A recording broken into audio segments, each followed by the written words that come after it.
New Thought Media Network. We are a global broadcast network of positive music, media, and entertainment, inspiring humanity's evolution along the journey of enlightenment and creating a world of love, peace, empowerment, and prosperity for all. New Thought Media Network. Positively inspiring. From the New Thought Media Network, this is the Conscious Reality Show with your host, Sara Stevens Nichols, where conversation plus intention reveals a new reality. Every week, Sara and her guests will discuss what they know and what they don't. Experimenting in front of everyone with what else is possible. I'm Sunny Childs, and here is your host, Sara Stevens Nichols. Thank you, Sunny. Oh, man, it's so great to be here this morning. And I have a very exciting guest who I will get to shortly. But I do want to say that I put out today a list of 10 life-changing health practitioners. And I want to call it to your attention. They're all, no, not all 10. 9 of them are in the greater Sacramento area.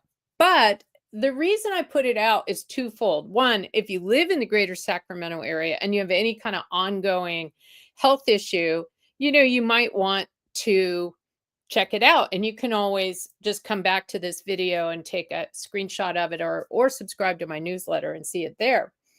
But it's also because these health practitioners are the ones that I and other loved ones have gone to when things have just not shifted. And when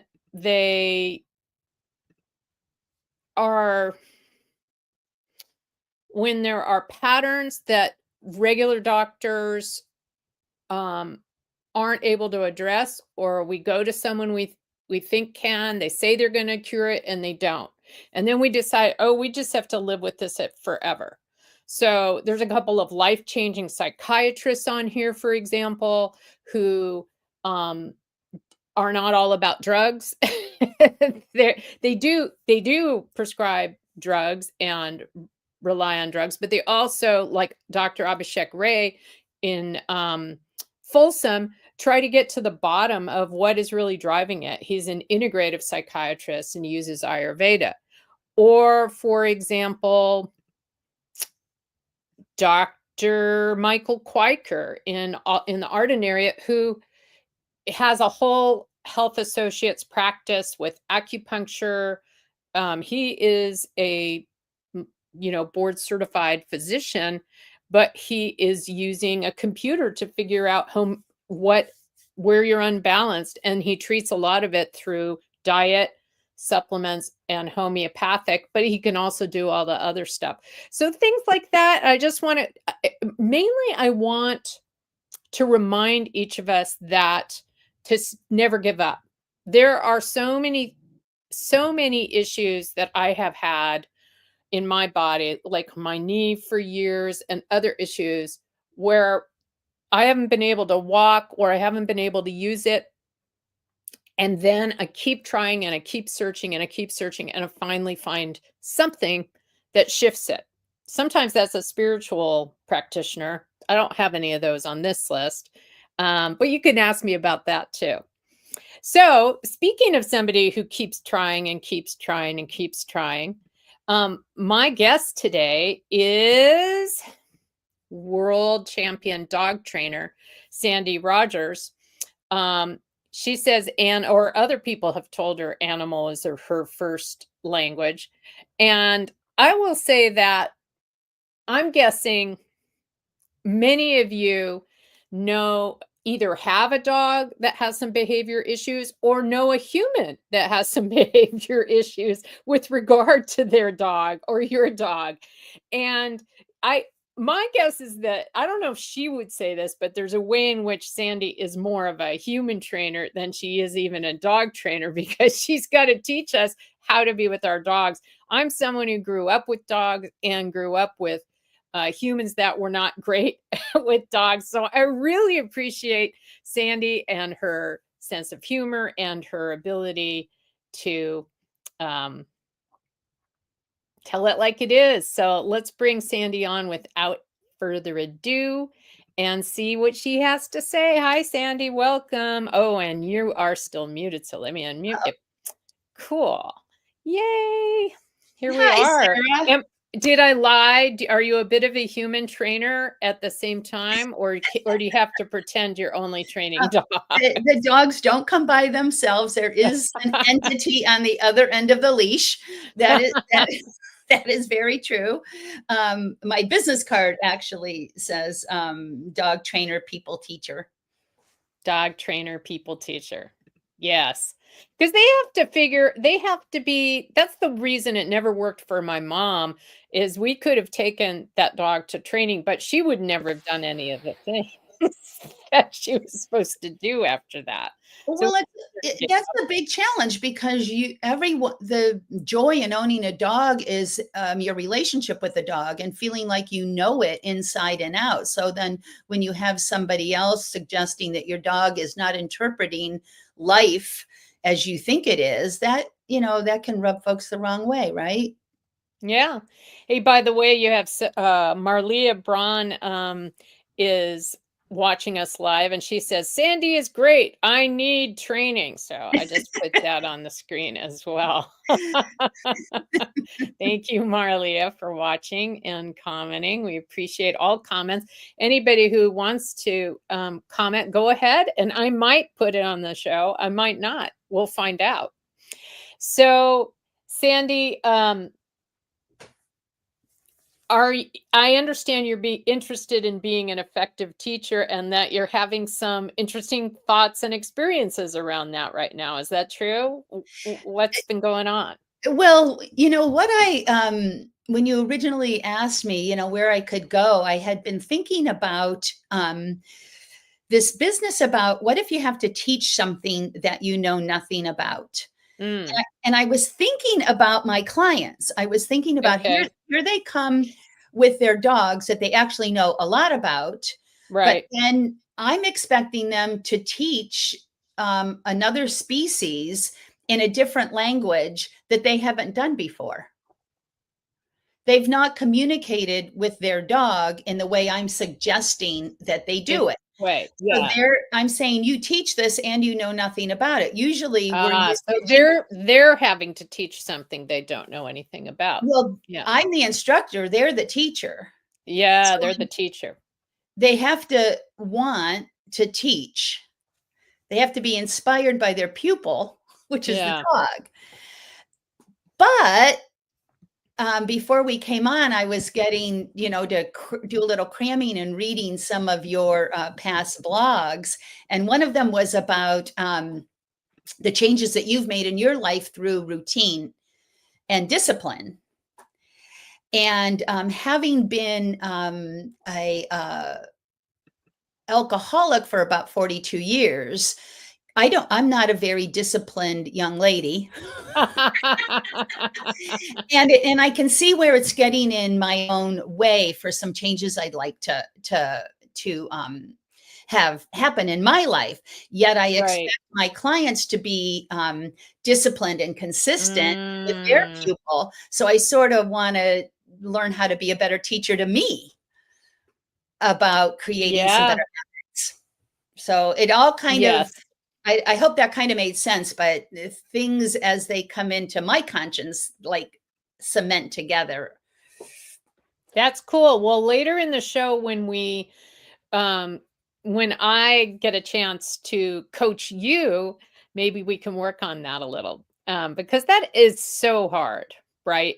It's hard for all of us to change. And even if we have discipline in one area, we can't necessarily turn around and adopt something new and just, pop it into the other.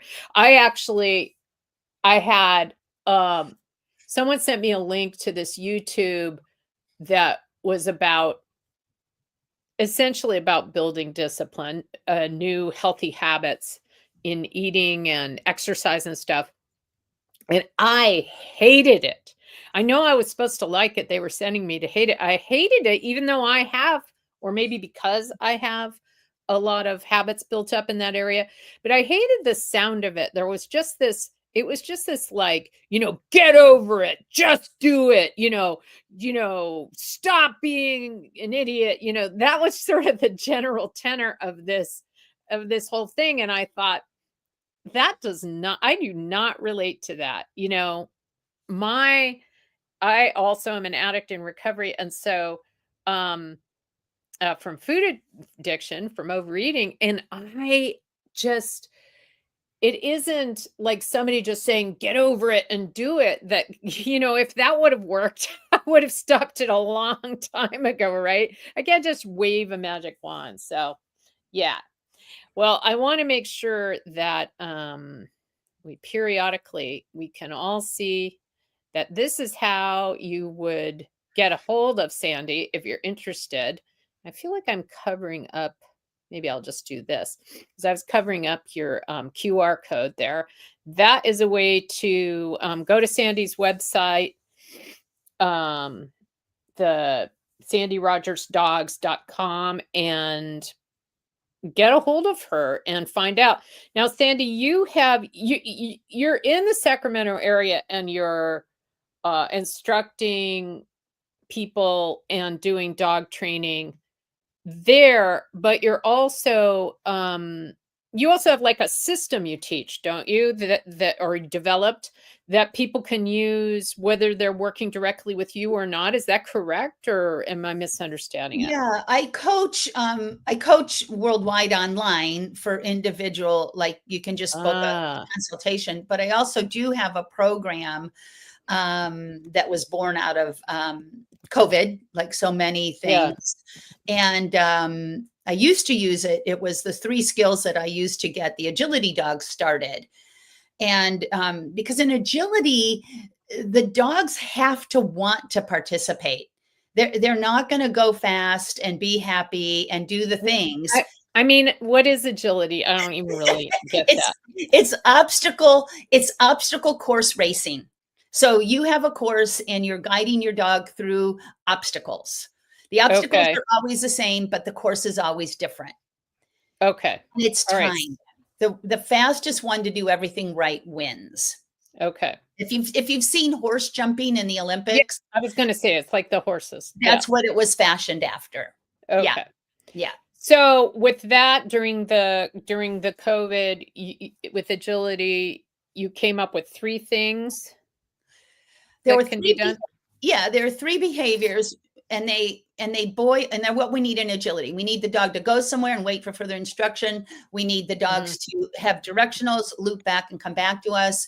And we need the dogs to stick close to us when we tell them to. And it just blew my mind away that those are the exact same 3 things that every dog owner wants. They want the dog to come in and stay close. They want to be able to send the dog to a bed or a crate, and they want the dog to be able to work at a distance, listen, be responsive over there. Does that make sense? Yeah, it does. Yeah, it does. I'm just trying to put it up on the screen. So did I get it right? Come and stay close, send them to something, and learn at a distance? Yeah. Yeah, okay. Yeah. So it's a holy grail. So you actually have a system online where I don't want to turn this into just an infomercial for Sandy, but on the other hand, she is awesome. And it would be great for it, not great for her, but great for all the people who need this to find it. Right. So it creates joy in training because it's not traditional obedience. It's tricks, but like shake a paw doesn't get you very far at the park. Right. Roll over is a good bonding thing, but it doesn't translate exactly into something else. So the system is BAM, and the way you get the information is bamdogs.com, BAMDOG. And of course, I love talking about BAM. So anybody that wants to hear more about it can get in touch. And so that's just a simple way to teach those things. Yep. Simple way to have Come fun. and stay close, send them to something, learn at a distance. And so those are the tricks they really need to learn, both the owners and the dogs. Yeah, and it's more fun for the dog and the owner. So, we were talking about discipline a minute ago. People will often tell me, I just don't have time to train the dog. And if I asked myself that, the answer would be, yeah, I don't either. But if you say, do you have 5 minutes, or do I have 10 minutes at some point today? The answer to that question is more likely yes. Yes. And you could do this kind of thing in 5 minutes or 10 minutes? 10 for sure. And yeah, I mean, I'll send my dogs around a tree and run and have them chase me, and that's benefiting my recall. Get to me fast and you'll be rewarded. So I could do that 15 seconds. So it can just be in whatever your regular dog thing is, right? Yes. The dog is always a student 24/7. Dogs are always learning, just like we're always learning, whether it's beneficial to our long-term health and well-being is what the question is. Yeah, I don't want to pick on her, but I know she's not going to care. I have a friend in choir who comes late to choir every week, and she says it's because she takes her dog to the dog park right before, and he won't come back to leave so that they can get to choir. So I got to tell Sarah to look up Bam because, and then she could be at choir practice. She's one of the most wonderful singers we have, and so we miss her when she's not there. Can you imagine us saying that my husband won't come back, or my dog won't come back, or my partner won't come back? It is funny. Well, actually, probably I can imagine that. No, I mean, my husband would say that about me. He does have trouble fetching me. You don't have a good recall on you there, Sarah? No, I don't have a good recall at all. I get into conversations and then he can't get me out of there. Although, I can get out fast when I need to. It's all about choice. But I guess we don't want our dogs to have quite as many choices. Well, what it really is it the ability to be responsive when you're distracted. Yeah. Yeah. Right. Which is hard for me since I try to produce this show and be on it at the same time. I have trouble being responsive. How hard, just taking that one sentence, how hard that actually can be for some individuals. I think people that are chronically late are one of the most misunderstood groups. It's not fun to be late. And we talk about judgment, and that's one group that it's just like, they just can't be on time and everybody's annoyed. And where is the sympathy for the late people? I'm the wrong person to turn to for that, because I was tormented by a late mother. My late mother was late before she was late, let's say, because I never some of you may have been around long enough to remember that there used to be credits at the beginning of a movie. And I never saw the beginning of a movie in a movie theater. We would get there so late, I would not know what was going on. We'd get to parties so late that the host would already be cleaning up and then would start yelling at my mother for having arrived that late. So I don't have a lot of sympathy for lateness, although I then developed kind of being 5 to 10 minutes late. That was on time relative to my childhood, but it turns out that makes a difference. Yeah. So Sandy, I'm into how you know what you know. That's like something I'm writing a book on and thinking about a lot. So I'd like to know, for you, how do you know what you know? How do you dial into your own inner wisdom and know what's really true for you? Have you found a way into that? For me, everything is broken down to with or without dogs. So if we're talking about with dogs, I know what I know because I've been exposed since birth, and it causes me to think a lot. People will say, you're so talented with dogs. And I read a book once called, I think it was called Talent is Overrated. And, it's hard to capsulize an entire book, but it said, that it was questioning what talent actually is. I don't want to go too far down that rabbit hole, but I found the book fascinating because it was referring to people that we typically think of as talented, and that really how many hours they had spent with the thing that we thought they were talented with. Like, Right. professional golfers, a lot of them started golfing when they were 2 because their parents were Yeah. good So it's golfers. like the 10,000 hour rule and you can be quote unquote talented in anything if you spend enough time on it. Right. And so, Yeah. I have to always look at where does that, because I'll work with clients who do have a better connection with animals than other people. But when we're talking about myself, how I know what I know, I'm always on pins and needles and eggshells about that. Oh yeah. Yeah, part of recovery is to thy own self be true. And that was the other thing I was thinking of asking for your help with, because when I'm looking for what's really true for myself, I feel uneasy. I don't feel totally comfortable. Does that make sense? Yes.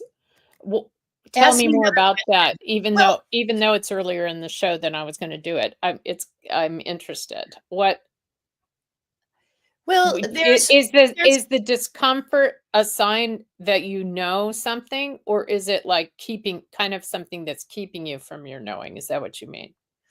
I suspect that I know, and then it doesn't fit with what I think reality should be, so I'm uncomfortable.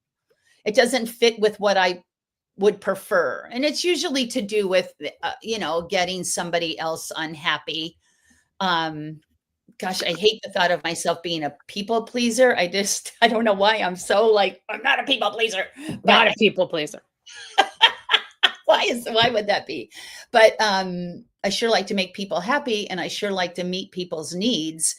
But yeah, I know what I know about dogs because I will always be a student of animals. They always amaze me. I love asking them questions. I love hearing their truth. I love meeting them in the middle. I love what makes them different.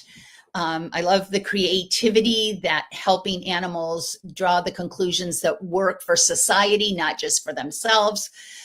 A lot of animals and people are just simply practicing self-rewarding behaviors, whether Yeah. they're beneficial or not, right? I practiced a lot of self-rewarding behaviors that were not only not beneficial, but they were killing me. And dogs end up in the pound, in the shelters, because they are practicing self-rewarding behaviors that just don't fit with society. You just can't keep buying new couches.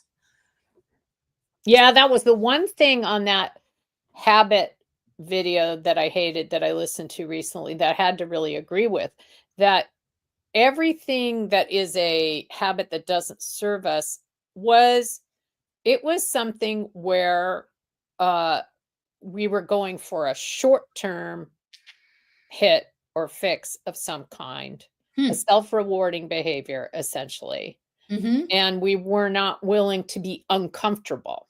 I did agree with that if you have to be willing to be uncomfortable to change.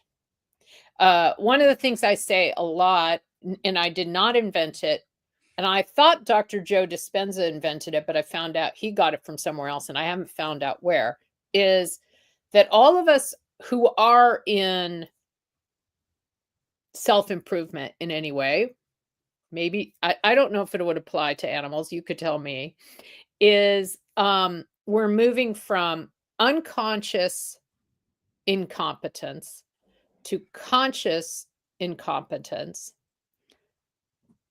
and then to conscious competence. And ultimately, we would like to get to unconscious competence. But that period where we're in conscious incompetence is torture, because now I'm seeing myself how I am. I'm seeing how I don't do it right, and I'm late, and I eat the things that don't serve me, and I say things that don't serve me, or I people please, and I see all that. So I know what I know, right? I see that that's how I'm being, but I don't necessarily change in that moment. The problem, I mean, not the problem, the opportunity is to see conscious incompetence as it's a win. It's a win. It's a win. And No it probably does apply to animal training as well, I'm Well, guessing. yeah, and the thing about it is there's no going back. For me anyways. But here's the thing about going back and the habits. I have read every habit book this side of hell. And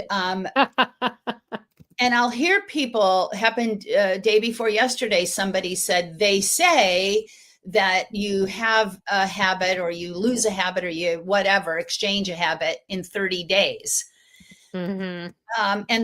I know that's not true for me. I'm not going to speak for the rest of the world. But what I read in one of the habits books that most resonated, that was sort of like, okay, I can quit reading habit books now, is that they're just asleep on the surface, sort of like addiction is. And you can wake it up. You can wake that habit that you changed or switched. Again, this is out of a book. Maybe other people say, no, the habit has changed forever for me. And no matter what I do, the habit won't come back. But from an addict's point of view, I can fall into traps quite easily that will reawaken all kinds of things that don't serve me well. So consciousness and another thing I heard that was dog training that I think might relate to that, what you just said, which I love about the consciousness and the unconsciousness, is don't practice till you get it right. Practice till you can't get it wrong. Practice till you can't. Say more about that. Well, when we want a new practice, whether in this case, it was dog training. So instructions, you have instructions to follow, and you practice perfecting those instructions so that you can get the results that you want. But it takes effort. It takes brain juice. It's not just there. You have to remember it and apply it and get it wrong. And then if you beat yourself up, you're more likely to quit, right? But accepting these defeats as part of the process, embracing the defeats as part of the process, as a necessary part of the process. You can't get there from here, versus where it does become, like you had written in one of your blogs, that there's so much to be gained from it that you don't want to do without it. So it's happening because it's self-rewarding again. And you're not getting it wrong. You're no longer getting it wrong. It's the benefit is there. Right. Like the way I am about, and many people are, I'm sure, my meditation practice. I'm not really willing to go through a day unmeditated. I have experimented with a statistically significant number of times with what the difference between meditating at the beginning of the day and not meditating at the beginning of the day. And oh my God, I don't want to do it. I'm not willing to do it. And so, it doesn't matter how busy my day is. I get up earlier to sit there and be in silence and be with myself, because the whole day depends on that for me. And was it always like that? Oh no, my God, I couldn't do it to save my life. Yeah. I had to develop the habit. And I think I was telling you the other day that what ended up doing it for me was this 40-day meditation plan. And it doesn't really matter what somebody uses, but the cool thing about that particular meditation plan was it told me you have to do it 40 days straight. And if you even don't do it for one day, you have to restart. And of course, I didn't have to listen to it, but I decided sometimes I'm a good girl and I do what I'm told. And so I just kept, getting 7 days in and then blowing a day, or getting 20 days in and then blowing a day. So I had to restart that 40 days over and over. It took me 6 months or 9 months or something to string together 40 consecutive days of meditation. But then it was a habit. And then I just didn't mess with it after that.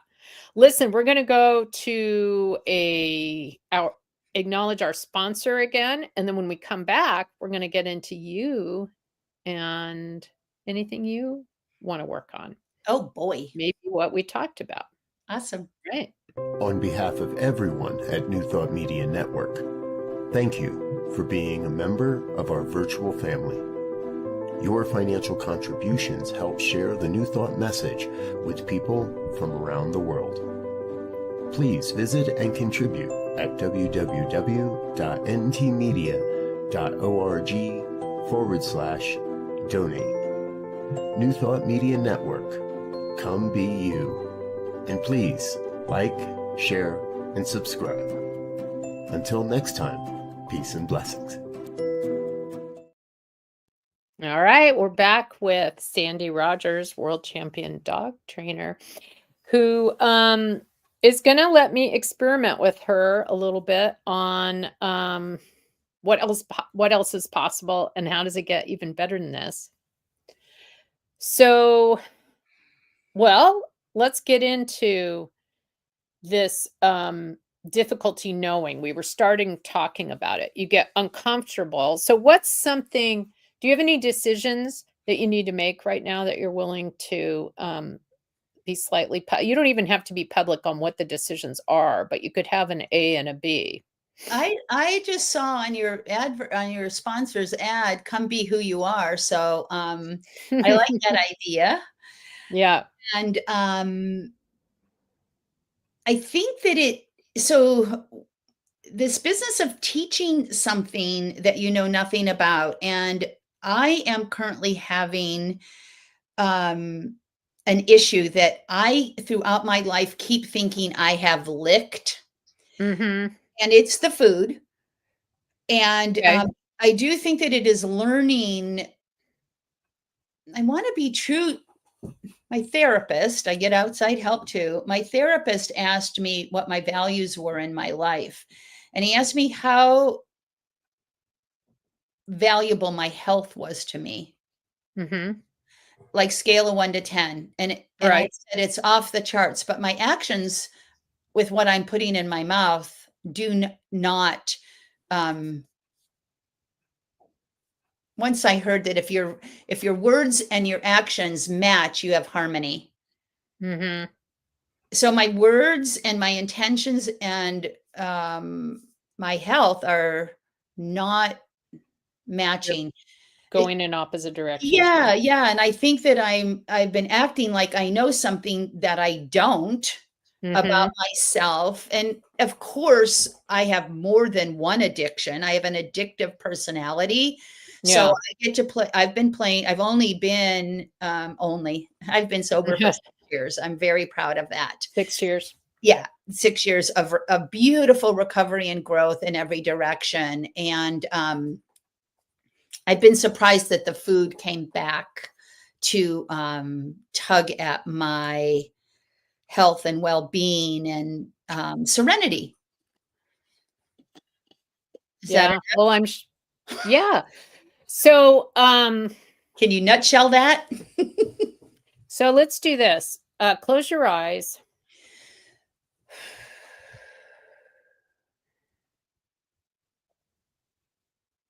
What would your life feel like in 5 years? Feel, not be, feel. So it's not a thinking thing. If you gave up compulsive eating the way you have been, and dial into, does it feel how does it feel? Out of the gate, what comes into your mind? How does it feel in 5 years? Obviously, you don't know, right? So this isn't thinking. This is contact with the part of you that is beyond time. Relaxed. Relaxed. So would you say good? Would you say it feels spacious or light or Yeah. expansive? Yes. Yeah. Okay. And just to test, what would your life feel like in 5 years if you don't give up compulsive eating? Tense. Trouble. Tense. Okay. So right there, so we got 2 things. 1, you got that information, but 2, that's my yes. So that relaxed, sort of light, expansive is what I was taught from Access Consciousness on a yes. Like light equals yes, and heavy or tense equals no. What's access consciousness? Access consciousness is they don't really like being called a philosophy or a teaching. They're a website that has a bunch of teachers and stuff, and they teach people how to access consciousness more directly. And one of their tools is testing out light and heavy. And one of the things I always encourage people to do, and I will encourage you to do, is now that you have a tiny bit of experience with light and heavy, is to use it for decisions that are just kind of day to day. Like, am I gonna go to that thing I was invited to tonight, or am I gonna stay home? Am I gonna turn left and drive the long way, or am I gonna go right and drive the short way? You know, what that kind of thing, and dial into it if you can remember. Like, for little stuff, it can often give more practice. Does it feel light and expansive, or does it feel heavy and constricted? So I'm making a prediction. Okay.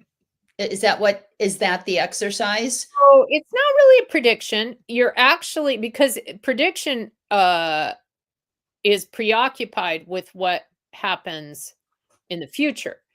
It's about Right.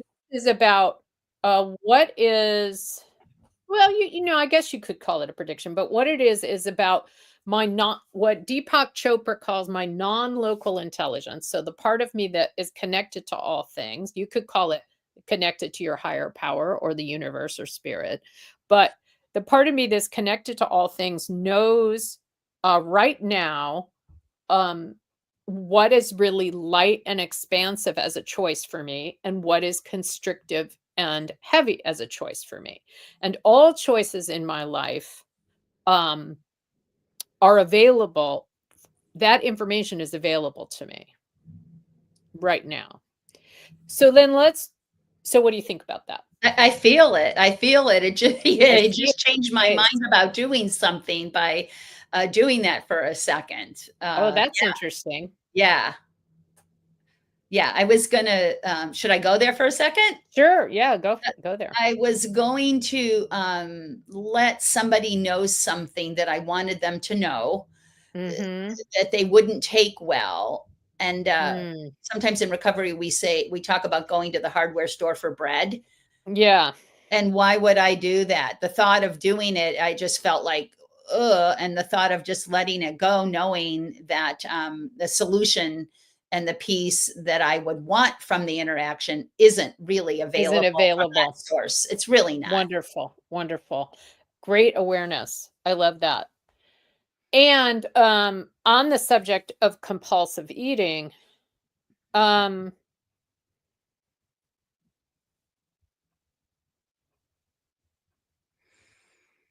do you get out of it? Like, you probably are pretty clear on why it's not working for you. What do you get out of it? I get this I do work with somebody about the compulsive eating, and I told them that I get this pure intimacy. And so when I really want to connect, I'll tell you, this is simple and relevant, because right before I came on here, I had 5 minutes. Mm-hmm. For half an hour, I was like settling into you and your work. And then I had 5 minutes and I ran and got something to eat, to connect and settle and even out. Like, just that, it's an intimate plug-in for me. Mm-hmm. And then, and it's so primal, Sara, that I have a very difficult time describing it. That's about as far as I can go, as weird as it sounds. It doesn't, I can't go further than that with it, because I've been doing it since I was 8. Yeah. And even well, I think have you beat. I've been doing it since I was 4. my dad was a professional photographer, so I have living proof of what happened when with my body. Yeah. Yeah, that's always sobering in and of itself. Or at least mentally. So that sounds pretty cool, having this primal, intimate moment with yourself. Yeah. That sounds pretty cool. I wouldn't want to give that up. I wouldn't want to give up a primal, intimate moment with myself. That's right. Why would I do that? Doesn't make any sense. Right. Yeah. Yeah. Yeah. Yeah. And so, yeah, a practice that I have been working on more lately, or allowing me, working on sounds kind of pushy, is really, even though I have been in recovery from compulsive eating for 19 years, one day at a time, in I still have the impulse to overeat, and I still do eat off my food plan sometimes, where, like, I say this is what I'm going to eat, and that's what serves me. Not everybody has to do that, but that's what serves me, is to eat according to food plan, if at all possible, right? And I will sometimes eat not foods that I don't eat so much as quantities or ways of eating that don't serve me, except that they do. That's what I'm learning, is that until I get really honest in a loving way with how cool it is and what I'm getting out of something, and how I'm getting, as Carolyn Elliott in Existential Kink would put it, how I'm getting off on it. Like, it is primal. Like, you use the word primal. Until I'm really clear on how much I love it, it's never going to shift. And in and of itself, it's not worth, it doesn't really work to just try to get clear on how I love it in order to shift it. It works to get clear on how much I love it, just to have compassion for little Sara and little Sandy, and to be loving to little Sara and to little Sandy, and like really extend that love and just go, oh, wow. Yeah, of course. This is really something I need. And that's how it feels, like something I need. And then maybe I can find a way in which I can get those needs met some other way, but only after I've really been that loving with myself. So let me share with you an experience that fits that. Mm-hmm. And this goes back to trusting the voice in the head. So lately, I've just recently very, very, very quickly gained 50 pounds. And of course, every time that I'm thin, I think, oh my God, thank God I'm finally thin again. And I will never put the weight back on again. So I've gained and lost 50 to 75 pounds, probably 5 times in my life. And this time, when I'm eating and I'm not hungry, I hear this voice saying, it's okay, honey. It's okay. It's okay. But I'm not sure that that voice, we talk sometimes in recovery about that's our disease talking or that's our problem talking. And so I'm suspect of that voice that is saying it's okay. It's okay. This is okay. Because it's not okay. So I mean, I'm resonating with compassion, and I believe that recovery has helped me get there on so many different levels. But it seems like the levels just get more and more, the onion, right? Yes. Well, let's check it out. So go within again. Okay. Is it okay? No. What will my life feel like in 5 years if I let myself not compulsive overeat, but just acknowledge that it's okay? On some level, it's okay. Does that feel light? Remember, this isn't a thinking. Does that feel light and expansive to be loving to yourself in that way? It doesn't? I want it to, but it does not.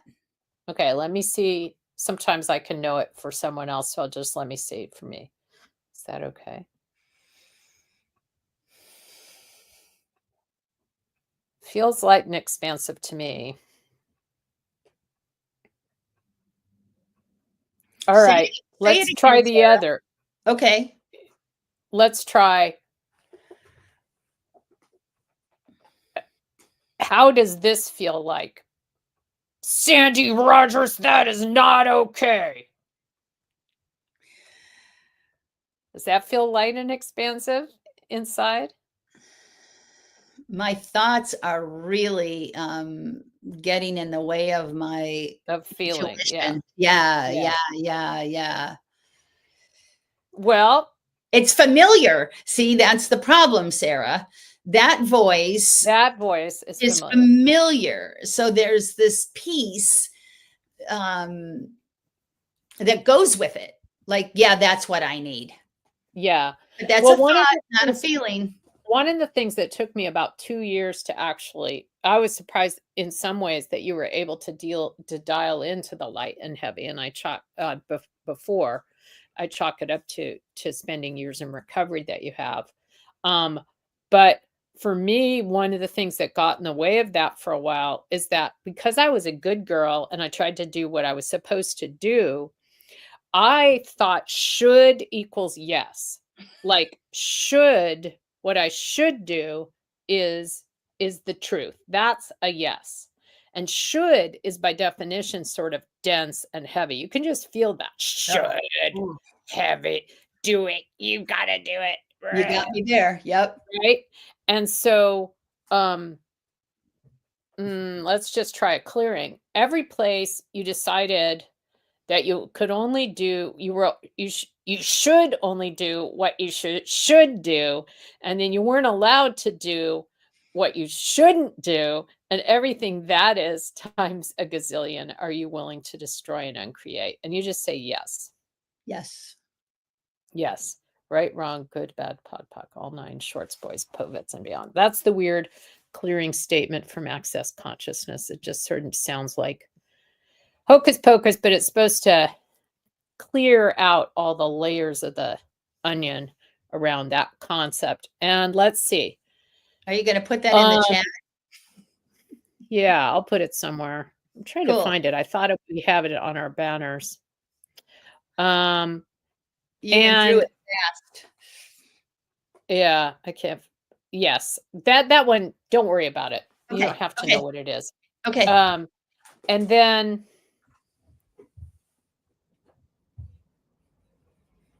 all the thoughts, beliefs, opinions, and conclusions swearings, bindings, bondings, oaths, vows, fealties, and communities you made in this lifetime or in any lifetime to be angry at yourself whenever you did something wrong, and everything that is times a gazillion, are you willing to destroy and uncreate it all right now?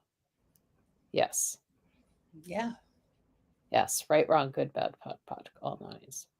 And all the oaths, vows, fealties, communities, swearings, bindings, bondings you made in this lifetime or in any lifetime to think that there was something called wrong, and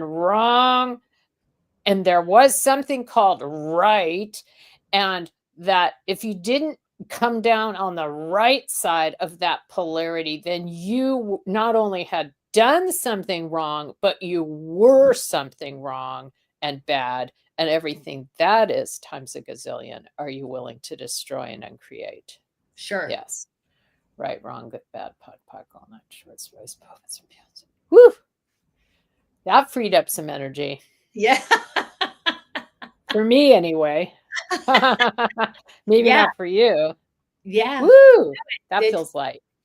And everywhere you decided that you couldn't really, everything you ever did or decided that you could not dial into what was yours to do or what was really true for you, because there was too much in the way, and there was too much discomfort, and that your brain goes a million miles a minute, and your brain is always going to get in the way of it, and you can't really get underneath that to what is yours, and everything that is, are you willing to destroy and uncreate? Sure. Yes. Right, wrong, good, bad, pod, poc, all night, short, spice, poets.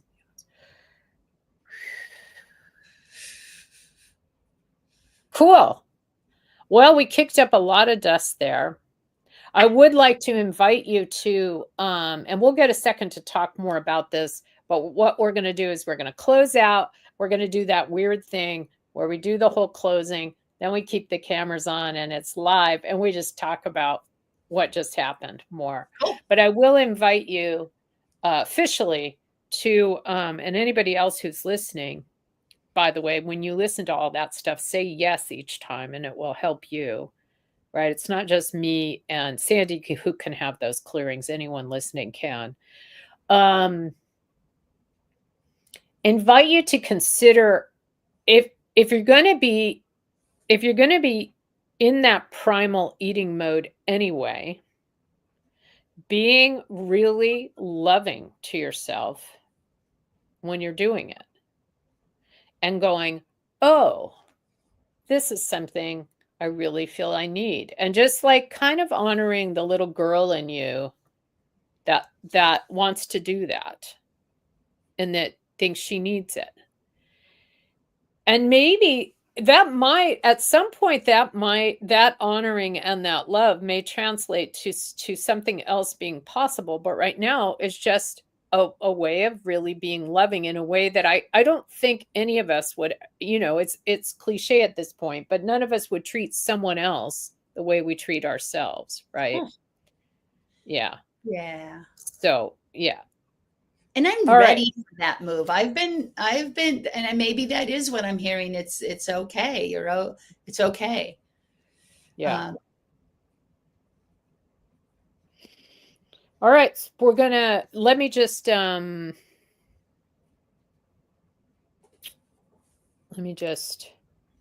close out here. We've been talking with Sandy Rogers, world champion dog trainer. You can join her. You can join her or go to her website, Sandy Rogers.